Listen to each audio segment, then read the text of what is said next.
Ok, on va supprimer le rectangle ici. Donc avec la flèche noire, vous le sélectionnez, touche suppression sur le clavier. Voilà.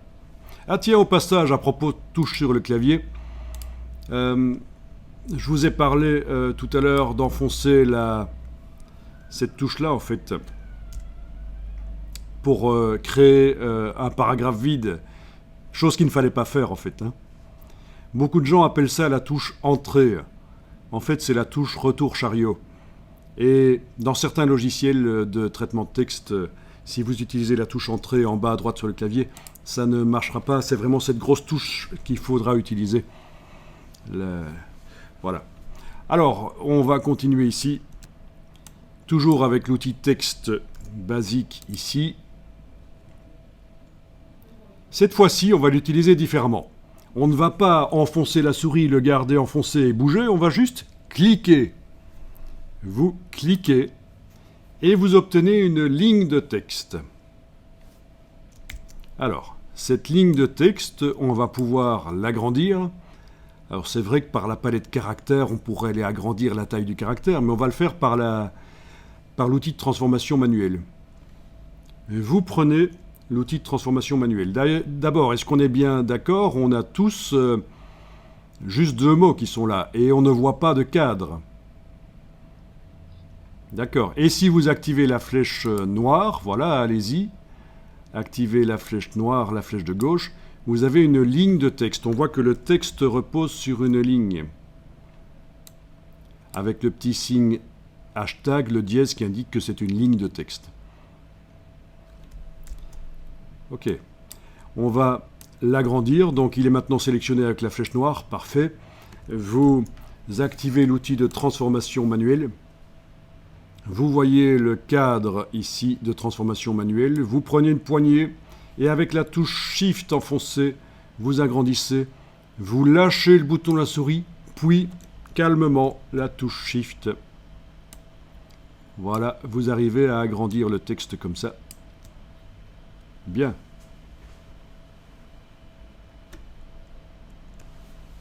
Alors, la plupart du temps, dans Illustrator, quand on fera du texte, ce sera du texte sur une ligne comme ça.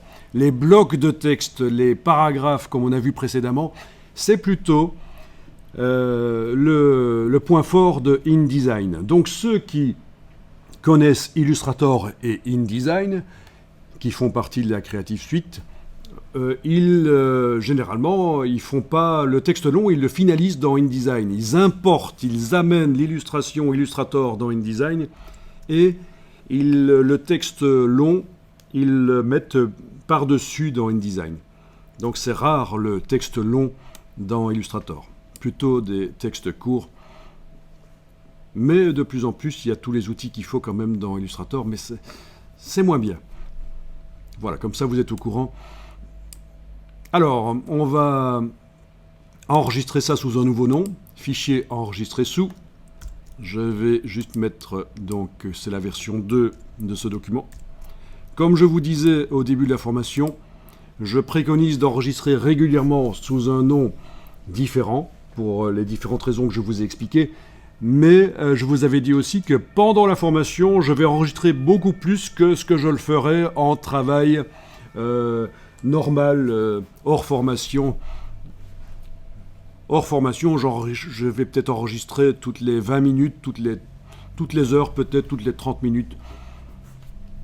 Alors qu'en formation, pour les raisons que j'ai expliquées l'autre jour, j'enregistre beaucoup plus. Alors, avec l'outil texte, que vous allez chercher là ou là, peu importe, vous allez sélectionner le texte, lorem ipsum, et vous allez taper un petit mot, ce que vous voulez.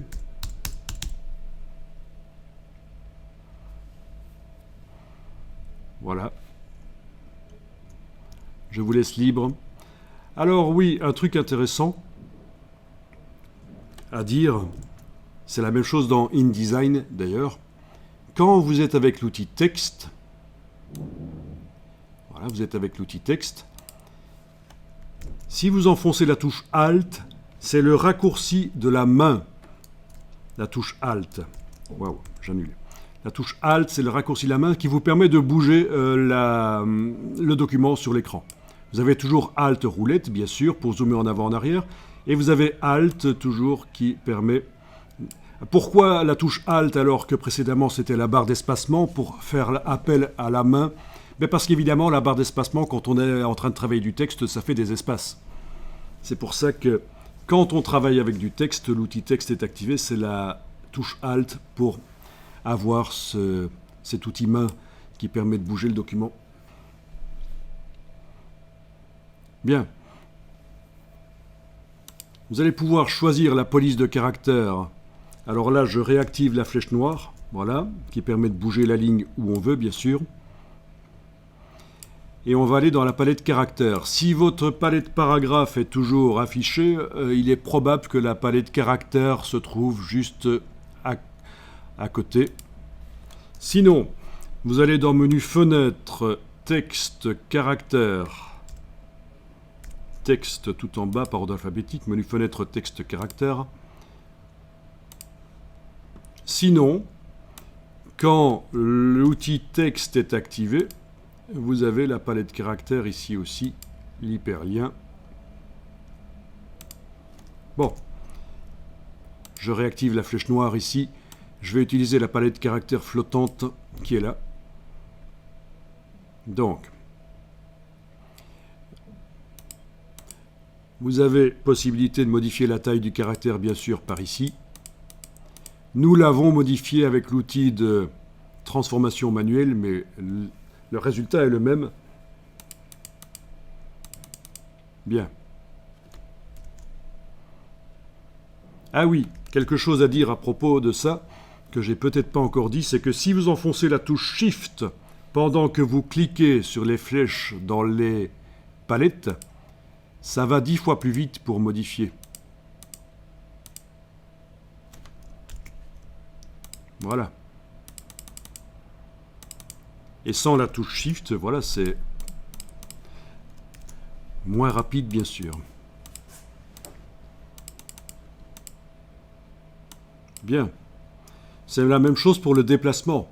Sur le clavier, et ça j'en ai pas encore parlé, mais c'est intéressant, sur le clavier, vous avez ici des flèches. Les flèches directionnelles sur votre clavier. Si vous les utilisez, ça déplace l'objet qui est sélectionné. L'objet ou les objets qui sont sélectionnés se déplacent sur l'écran. Avec la touche Shift en même temps et ces flèches-là, ça va 10 fois plus vite pour déplacer. Donc c'est une autre manière de déplacer les objets dans les logiciels Adobe avec les flèches au clavier et la touche Shift pour aller plus vite éventuellement. Si vous vous souvenez, hier, dans les préférences générales, on avait été modifié l'incrément clavier à 1 mm au lieu de 0,354, un truc comme ça qui était indiqué. Du coup, quand on déplace avec les flèches au clavier, ça déplace de 1 mm en fait. Et avec Shift, avec la touche majuscule, c'est 1 cm. Voilà.